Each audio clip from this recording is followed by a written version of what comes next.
You can talk from there. I'll give it my last question. I have a Jack Frost story. So my friend and me, Brian Batliner, were in 6th grade. We lived down at 3rd and Murray Road. My backyard backed up to the White Ridge swimming pool. There's some White Ridge people here now. Brian and I decided we'd ride our bikes up to Jack Frost to get some donuts, so we did so. We got off our bikes, and across the street there was a boxcar sitting there connected to a train. Brian, I'm going to blame it on him, decided we ought to eat our donuts in the boxcar. So we did that, and the train started moving. Yeah, it started going. Brian was like, well, what are we going to do?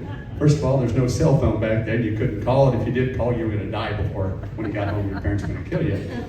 We rode that car all the way out past Greenwood because there was nowhere to jump off.